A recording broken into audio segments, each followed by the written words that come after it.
Assalamualaikum warahmatullahi wabarakatuh. Perkenalkan, saya Frida Yuniar Prastika, mahasiswa Magister Manajemen Universitas Negeri Jakarta. Sebelumnya, terima kasih untuk ketiga penguji saya, yaitu Prof. Dr. Umi Widyastuti, Ibu IGKA Ulupuy, dan Bapak Muhammad Yusuf. Dan kedua pembimbing saya, yaitu Pak Ari Waroka dan Pak Gatot Nazil Ahmad.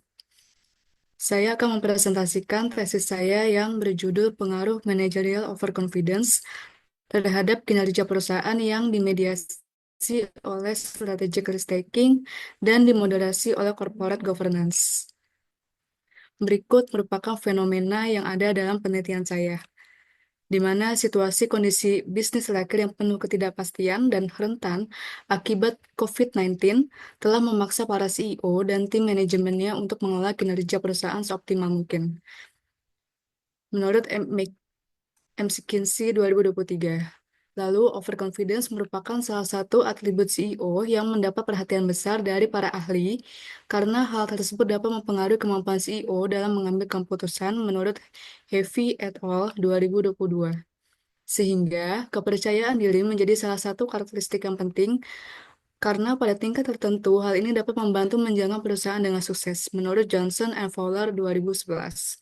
Namun, apabila kepercayaan diri ini berubah menjadi terlalu percaya diri yang membuat individu melebih-lebihkan kinerja dan keakuratan prediksi mereka, maka akan terjadi konsekuensi signifikan terhadap kinerja perusahaan menurut Malmendier and Tate 2015. Selain itu, keragaman dewan memainkan peran penting juga dalam memoderasi dampak kepercayaan diri CEO yang berlebihan pada keputusan struktur modal, menurut Goodgift dan Ni 2023. Selain itu, pengambil risiko strategis adalah sejauh mana keputusan strategis terkait dengan investasi modal yang tidak pasti dan sulit untuk dibalikkan serta memiliki implikasi penting bagi bentuk dan nasib perusahaan menurut Kolev dan MC Namara 2020. Selain itu, menurut Caras and Madison 2017 pada McKinsey Global Institute Cityscope 2.0, pasar berkembang akan mendorong pertumbuhan global selama 20 tahun ke depan. Pada penelitian ini menggunakan negara-negara yang ada di emerging Asia, yaitu China, India, Indonesia, Hong Kong, Malaysia, Taiwan, Filipina, Singapura, Thailand, dan Vietnam. Berikut merupakan gambaran dari PDB global dan kontribusi terhadap pertumbuhan global berdasarkan wilayah, di mana di sini kontribusi PDB paling besar ada di emerging Asia. Selanjutnya, pada tahun 2023, dengan hambatan pasokan global yang sebagian besar telah berkurang dan Cina telah dibuka kembali, permintaan untuk barang dan komoditas manufaktur yang membentuk hampir 80% dari total volume perdagangan akan membebani pertumbuhan perdagangan global, menurut OECD 2023. Berikut adalah grafik total utang di pasar berkembang, di mana setiap tahunnya mengalami kenaikan. Selanjutnya, ini adalah research gap pada penelitian ini, yaitu ada hubungan variabel. Yang pertama, ada variabel overconfidence terhadap kinerja perusahaan. Hal yang kedua, ada variabel overconfidence terhadap strategic risk-taking. Yang ketiga, ada variabel overconfidence terhadap strategic risk-taking yang dimoderasi oleh corporate governance. Yang keempat, strategic risk-taking terhadap kinerja perusahaan. Dan yang kelima, variabel overconfidence terhadap kinerja perusahaan yang dimediasi oleh strategic risk-taking. Nah, berikut adalah pembatasan masalah. Pada penelitian ini dilakukan berada di wilayah emerging market Asia dan berfokus pada sektor non-finansial yaitu manufaktur, energi, kesehatan, dan teknologi. Lalu memiliki ketersediaan data pada periode 2010 sampai dengan 2019 guna menghindari pengaruh global financial crisis dan pandemi COVID-19. Kontribusi utama yang dikaji pada penelitian ini sebatas pada managerial overconfidence, corporate governance, dan strategic risk-taking. Lalu, rumusan masalah pada penelitian ini yaitu apakah terdapat pengaruh managerial overconfidence terhadap kinerja perusahaan. Kedua, apakah terdapat pengaruh managerial overconfidence terhadap strategic risk-taking. Yang ketiga, apakah corporate governance memoderasi pengaruh managerial overconfidence terhadap strategic risk-taking. Lalu, apakah terdapat pengaruh strategic risk-taking terhadap kinerja perusahaan? Dan yang kelima, apakah strategic risk taking memediasi pengaruh managerial overconfidence terhadap kinerja perusahaan? Lalu tujuan penelitian ini yang pertama, untuk mengetahui dan menganalisis pengaruh managerial overconfidence terhadap kinerja perusahaan, lalu mengetahui dan menganalisis managerial overconfidence terhadap strategic risk taking. Yang ketiga, mengetahui dan menganalisis apakah corporate governance memoderasi pengaruh managerial overconfidence terhadap strategic risk taking. Lalu mengetahui dan menganalisis pengaruh strategic risk taking terhadap kinerja perusahaan, dan mengetahui dan menganalisis apakah strategic risk taking itu memediasi pengaruh managerial overconfidence terhadap kinerja perusahaan. Lalu manfaat pada penelitian ini itu ada tiga. Yang pertama, sebagai sumber referensi dalam melakukan penelitian yang berkaitan dengan kinerja perusahaan bagi peneliti selanjutnya. Lalu yang kedua, sebagai bahan pertimbangan bagi perusahaan dan pengambil keputusan agar efektif dan efisien. Dan yang ketiga, sebagai bahan pertimbangan bagi calon investor dalam menentukan saham sektor non-finansial mana yang akan dipilih untuk diinvestasikan, dilihat dari kinerja yang dihasilkan. Selanjutnya ada kajian pustaka atau grand teori pada penelitian ini, yaitu ada empat. Yang pertama ada behavioral finance, di mana perilaku keuangan merupakan sebuah disiplin akademis yang mempelajari dampak elemen-elemen psikologis terhadap proses pengambilan keputusan keuangan menurut Al-Mansur 2023. Lalu yang kedua ada Hofstede's Cultural Dimensions Theory, yaitu terdapat 5 dimensi budaya Hofstede, yakni Power Distance Index, Individualism atau Collectivism, Uncertainty Avoidance, Masculinity atau Femininity, Long-Term atau Short-Term Orientation menurut Hofstede, N.G. Hofstede 1985. Lalu yang ketiga ada Upper Echelon Theory, di mana prinsip dasar dari Upper Echelon Theory ini adalah bahwa karakteristik manajer puncak mempengaruhi kinerja perusahaan dan keputusan strategis menurut Hambrick and Mason 1984. Lalu yang keempat ada agency theory, di mana teori agensi menyatakan bahwa konflik yang terjadi antara pemilik dan manajemen perusahaan adalah hasil dari perbedaan kepentingan yang ada di antara keduanya, menurut Jensen and M. McCling 1976. Selanjutnya yang berikut adalah matriks penelitian terdahulu pada penelitian ini, yaitu ada dari Burkhardt 2022, Mundi 2023 tentang dengan metodenya regresi OLS dan GMM. Lalu yang ketiga ada Candy dan Delvina 2023 tentang regresi panel. Uang 2022 dengan metode regresi panel dan GMM. Hajafi dan Dekhani menggunakan metode pooled data model. Pam and Dow 2022 menggunakan meta-analitik. Guluma 2021 menggunakan metode sistem GMM dan regresi panel. Lalu Ruang Rapun dan Coti Tumtara 2022 menggunakan sistem GMM dan regresi panel.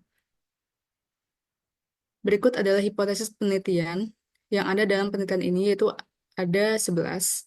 Yang pertama itu pengaruh managerial overconfidence terhadap kinerja perusahaan, di mana penelitian Burkhardt 2022 menemukan bahwa managerial overconfidence berpengaruh signifikan terhadap kinerja perusahaan. Secara tidak langsung, atribut overconfidence berpengaruh terhadap pengambilan keputusan, di mana pada hipotesis ini ada tiga, yaitu managerial overconfidence berpengaruh terhadap kinerja perusahaan yang diukur dengan ROAH. Lalu yang kedua, managerial overconfidence berpengaruh terhadap kinerja perusahaan yang diukur dengan Tobin Skew. Dan yang ketiga, managerial overconfidence yang berpengaruh terhadap kinerja perusahaan yang diukur oleh DARE. Lalu yang kedua, itu ada pengaruh managerial overconfidence terhadap strategic risk taking, di mana menurut penelitian Foster et al. 2016, keputusan pendanaan perusahaan itu dipengaruhi secara negatif dan signifikan oleh CEO yang terlalu percaya diri. Dengan hipotesis kedua ini, yaitu managerial overconfidence berpengaruh terhadap strategic risk taking. Lalu yang ketiga, pengaruh moderasi corporate governance dalam hubungan managerial overconfidence dan strategic risk taking, di mana keragaman dan susunan dewan direksi dapat memainkan peran penting dalam mengelola dan mengawasi tindakan manajer internal berdasarkan bias perilaku manajerial dan karakteristik lain dalam menghambat atau memfasilitasi pengambilan keputusan perusahaan oleh dewan direksi, menurut Delton et al. 2020, di mana H3 ini menyatakan corporate governance dapat memoderasi hubungan managerial overconfidence dan strategic risk taking. Lalu yang keempat, ada pengaruh strategic risk taking terhadap kinerja perusahaan, di mana strategic risk taking ini dapat dilihat dari CEO dalam mengambil keputusan pada struktur modal untuk mencapai stabilitas keuangan dan menjamin kelangsungan hidup perusahaan menurut Kahn et al. 2023 dengan tiga hipotesis, yaitu hipotesis pertama, strategic risk taking berpengaruh terhadap kinerja perusahaan yang diukur oleh ROA. Yang kedua, strategic risk taking berpengaruh terhadap kinerja perusahaan yang diukur oleh Tobin Skew. Dan yang ketiga, strategic risk taking berpengaruh terhadap kinerja perusahaan yang diukur oleh DER. Lalu yang kelima, ada pengaruh mediasi strategic risk taking dalam hubungan manajerial overconfidence dan kinerja perusahaan, di mana Campbell et al. 2019 menyatakan kalau mengambil risiko strategis adalah pilihan strategis yang mendasar yang dibuat oleh CEO dan dapat memiliki dampak yang signifikan terhadap kesuksesan perusahaan mereka.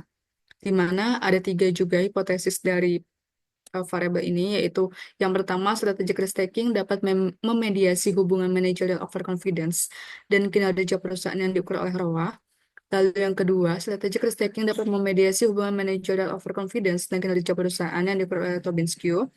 Lalu yang ketiga, strategic risk taking dapat memediasi hubungan managerial overconfidence dan kinerja perusahaan yang diukur oleh DER.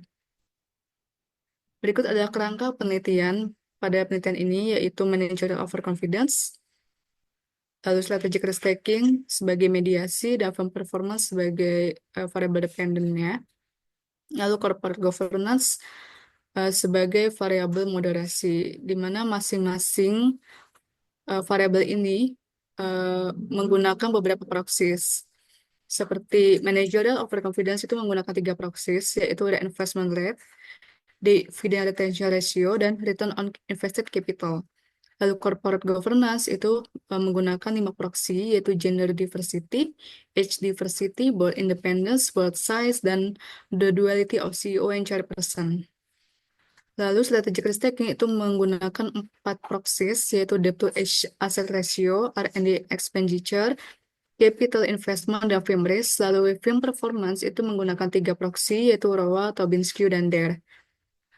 Lalu di masing-masing managerial overconfidence dan firm performance itu menggunakan variabel kontrol, yaitu untuk managerial overconfidence menggunakan CEO age, CEO gender, CEO tenure, CEO education, CEO founding family, dan CEO ethnicity. Sedangkan di firm performance itu ada 7 kontrol variabel, yaitu firm size, asset growth, sales growth, cash availability, CEO financial expertise, CEO compensation, dan industry and year effect. Metode penelitian pada penelitian ini tuh ada 3, yaitu sebagai jenis penelitian. Penelitian ini menggunakan penelitian kuantitatif, di mana metode penelitian berbasis pada filsafat positivisme yang digunakan untuk mempelajari populasi atau sampel tertentu menurut Sugiona 2019. Lalu sumber data pada penelitian ini menggunakan data sekunder, di mana data diperoleh dari Refinitiv Econ. Lalu data panel yang digunakan merupakan gabungan data cross-section dan time series. Lalu teknik pengumpulan data, riset kepustakaan, penelitian yang datanya sebagian besar atau sepenuhnya berasal dari kepustakaan. Lalu riset dokumentasi, di mana penelitian ini melibatkan hasil financial analysis Refinitiv Econ. Populasi dan sampel pada penelitian ini itu menggunakan beberapa kriteria sampling, yaitu yang pertama, 10 perusahaan dengan kapitalisasi terbesar di setiap sektor energi, kesehatan, manufaktur, dan teknologi di emerging market Asia dengan jumlahnya 493 perusahaan. Lalu dikurangi dengan perusahaan di emerging market Asia yang tidak mengeluarkan data setiap tahunnya pada periode 2010 sampai 2019 dengan jumlah 292, maka jumlah akhir sampel pada penelitian ini yaitu 201 perusahaan. Dengan periode observasi 10 tahun, maka jumlah observasi pada penelitian ini adalah sebanyak 2010 data. Definisi operasional variabel penelitian dan pengukuran variabel. Yang pertama itu managerial overconfidence, diukur dari reinvestment rate, dividend retention ratio, dan return on invested capital. Lalu corporate governance diukur dari gender diversity, age diversity, board independence, board size, dan the duality of CEO and chairperson. Lalu strategic risk taking diproksikan dengan 4 variabel, yaitu DAR, R&D expenditure, capital investment, dan firm risk, dan kinerja perusahaan. Diukur dengan 3 variabel, yaitu ROA, Tobin Skew, dan DER. Lalu variabel kontrolnya ada 17, SEO age, SEO gender, SEO tenor, SEO education, SEO funding family, SEO ethnicity, firm size, asset growth, sales growth, cash availability, SEO financial expertise, SEO compensation, dan industry and year effect. Lalu variabel komposit. Variabel komposit merupakan variabel yang mengevaluasi konsep-konsep multidimensi yang tidak dapat ditangkap oleh indikator tunggal, menurut Dekang dan Lugo 2013. Lalu prinsip composite analysis sering digunakan untuk menentukan indikator komposit, yaitu Grayling dan Regina 2016. Dalam penelitian ini juga perhitungan variabel komposit digunakan untuk menentukan tiga variabel, yaitu managerial overconfidence, strategic risk-taking, dan corporate governance. Pada penelitian ini menggunakan regresi data panel, di mana persamaan data penelitian ini yaitu KP, kinerja perusahaan sama dengan F, MO, CG, dan SRT, sehingga model pada regresi panelnya itu ada dua model, yaitu yang pertama SRT sama dengan beta 0 ditambah beta 1 MOIT, dan ditambah beta 2 CGIT ditambah EIT. Model 2 KP, kinerja perusahaan sama dengan B0 ditambah beta 1 MOIT, ditambah B2 CGIT, ditambah B3 MOCGIT, ditambah B4 SRTIT, dan EIT. Keterangannya, MO itu sebagai managerial overconfidence, CG itu corporate governance, SRT itu strategic risk-taking, KP itu kinerja perusahaan, B0 itu ada constant regression, B1 sampai 3 itu merupakan coefficient of regression, lalu E-nya error.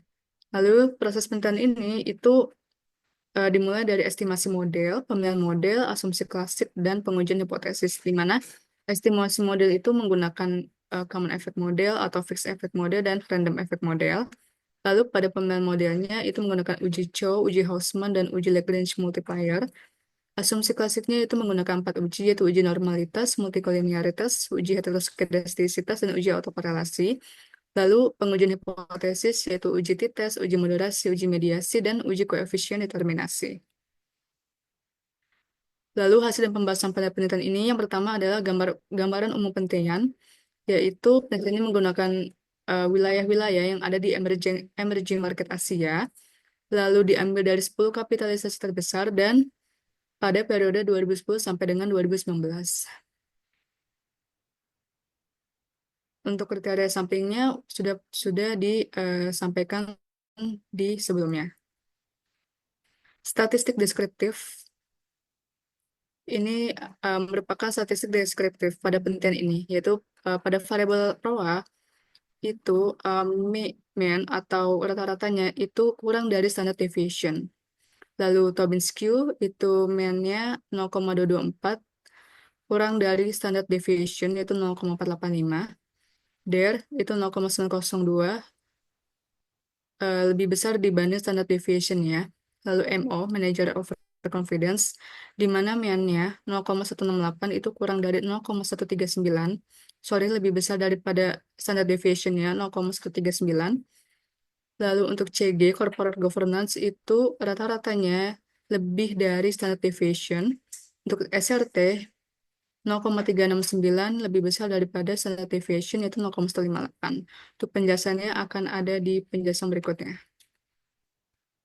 Berikut merupakan hasil composite index, di mana ada tiga yang diperhitungkan sebagai composite index, yaitu yang pertama composite index managerial overconfidence, di mana proksinya itu ada tiga dan dilakukan pembobotan, yaitu yang pertama reinvestment rate dengan bobot 0,5867, dividend retention ratio itu proporsinya 0,3439, untuk return on investment capital itu proporsinya 0,0695.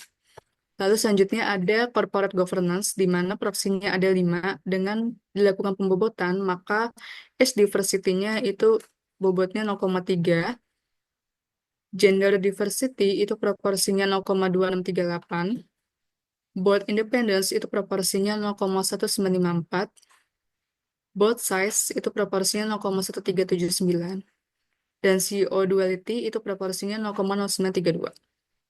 Lalu selanjutnya ada strategic risk-taking, di mana ada 4 variabel yang dilakukan pembobotan, yaitu DAR dengan bobot 0,37, R&D dengan bobot 0,2566, capital investment dengan bobot 0,26, lalu firm risk itu 0,1. Ini merupakan hasil uji asumsi klasik, di mana yang pertama uji normalitas dengan N lebih dari 20, syarat normalitas tidak lagi berpengaruh pada distribusi probabilitas sampelnya, menurut Ghazali 2018. Linearitas itu fifth-nya kurang dari 10, maka tidak ada masalah multikolinearitas. Lalu untuk uji heteroskedastisitas, nilai probabilitas of R square-nya itu lebih dari 0,05, di mana eh, tidak ada pelanggaran asumsi heteroskedastisitas dan uji autokorelasinya nilai DW itu 1,999 berada di antara 1,55 sampai dengan 2,46. Maka tidak ada autokorelasi. Untuk hasil penelitian yang pertama yaitu pengaruh manajerial overconfidence terhadap kinerja perusahaan yang diukur oleh ROA, di mana hasil uji spesifikasi modelnya, uji Chow, itu nilai probability chi-square-nya kurang dari 0,05, maka dapat disimpulkan bahwa pendekatan yang digunakan adalah fixed effect. Lalu dilanjutkan dengan uji Hausman, di mana nilai probability chi-square-nya itu kurang dari 0,05, maka dapat disimpulkan pendekatan itu menggunakan fixed effect. Lalu yang kedua ada hasil koefisien determinasi, di mana adjusted arc square-nya itu sebesar 0,0686, sehingga dapat disimpulkan bahwa kontribusi variabel dependen itu sebesar 6,86%, sedangkan sisanya dijelaskan oleh variabel lain di luar model. Untuk hasil uji hipotesis, itu variabel managerial overconfidence memiliki nilai probabilitas 0,00. Kurang dari 0,05, maka H0 ditolak. Sehingga kesimpulannya, managerial overconfidence itu berpengaruh signifikan terhadap kinerja perusahaan yang diukur oleh ROA. Lalu yang kedua adalah pengaruh managerial overconfidence terhadap kinerja perusahaan atau Tobin Skew. Yang pertama, hasil uji spesifikasi model. Dengan uji Chow, nilai probabilitas chi-square-nya itu lebih dari 0,05. Maka dapat disimpulkan bahwa pendekatan menggunakan random effect. Lalu dilakukan uji lanjutan, yaitu uji Lagrange multiplier, di mana nilai probabilitas chi-square-nya itu kurang dari 0,05. Maka dapat disimpulkan bahwa pendekatan menggunakan random effect model. Lalu yang kedua, hasil koefisien determinasinya, di mana adjusted R square itu sebesar 0,0632, sehingga dapat disimpulkan bahwa kontribusi variabel dependen itu sebesar 6,32%, sedangkan sisanya dijelaskan oleh variabel lain di luar model. Lalu untuk hasil uji hipotesis, managerial variabel managerial overconfidence itu memiliki nilai probabilitas 0,55, lebih besar daripada 0,05, sehingga kesimpulannya managerial overconfidence tidak berpengaruh terhadap kinerja perusahaan atau yang diukur dengan Tobin Skew. Untuk pengaruh managerial overconfidence terhadap kinerja perusahaan, debt equity ratio, yaitu hasil uji spesifikasi modelnya menggunakan random effect. Dan hasil koefisien determinasinya itu adjusted R square-nya sebesar 0,0159, sehingga dapat disimpulkan bahwa kontribusi variabel dependen sebesar 1,59%, sedangkan sisanya dijelaskan oleh variabel lain di luar model.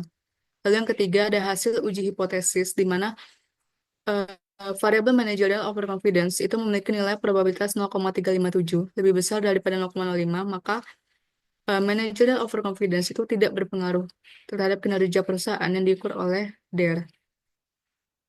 Lalu yang keempat ada pengaruh managerial overconfidence terhadap strategic risk taking, di mana hasil uji spesifikasi modelnya itu menggunakan random effect, dan hasil koefisien determinasinya itu adjusted R square itu sebesar 0,002, di mana kontribusi variabel dependennya itu sebesar 0,2%, sedangkan sisanya dijelaskan oleh variabel lain di luar model.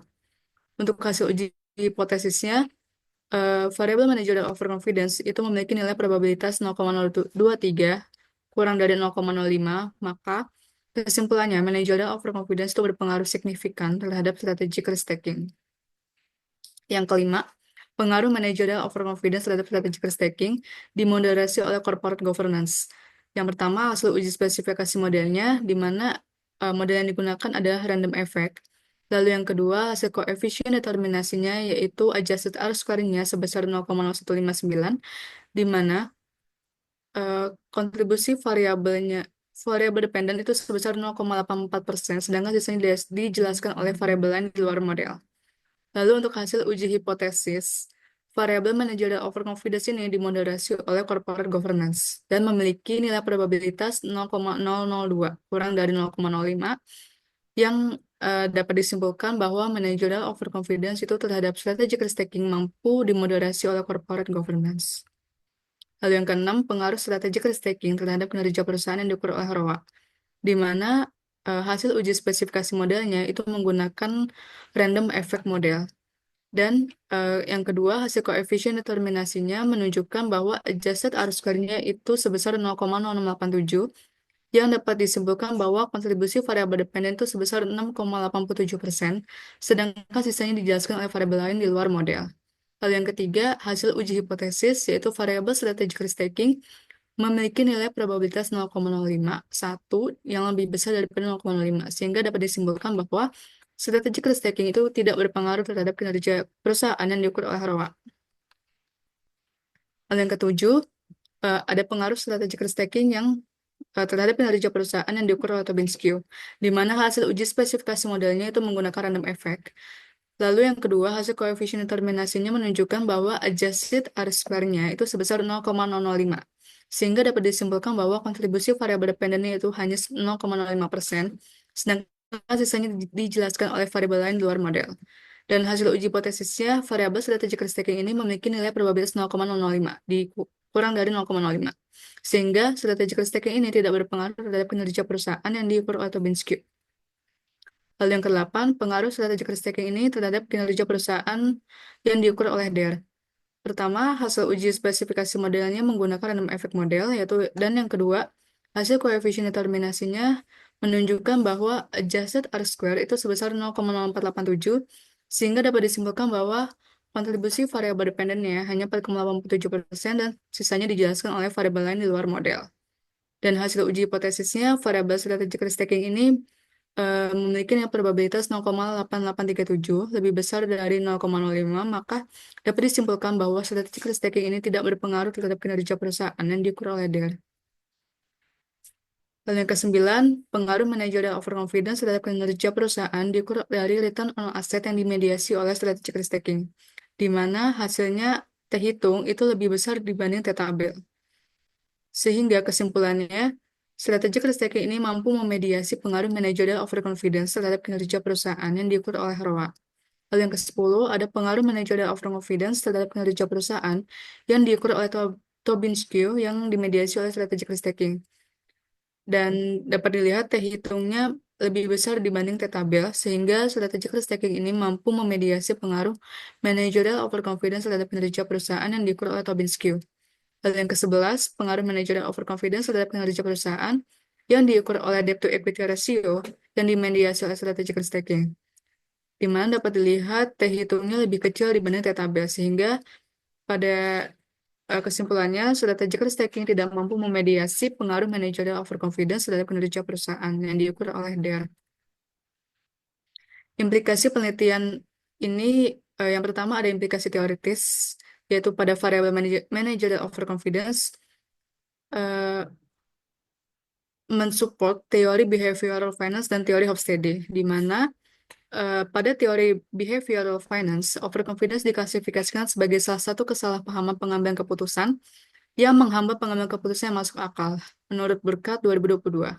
Lalu yang teori Hofstede, budaya memiliki dampak yang signifikan bagaimana kepribadian dan bias kognitif muncul, menurut Hofstede 2011.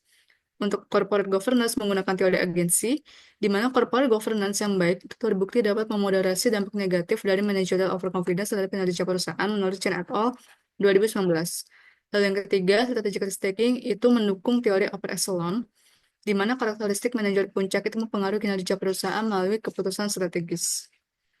Lalu yang kedua ada implikasi manajerial. Yang pertama itu variabel managerial confidence memiliki nilai rata-rata tinggi dibandingkan standar deviasinya yang menandakan adanya variasi yang cukup signifikan antar perusahaan.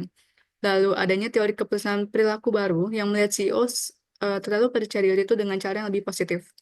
Yang ketiga, penelitian telah menemukan bahwa CEO yang terlalu percaya diri itu dapat memberikan inovasi yang kinerja perusahaan menurut Chen et al. 2014.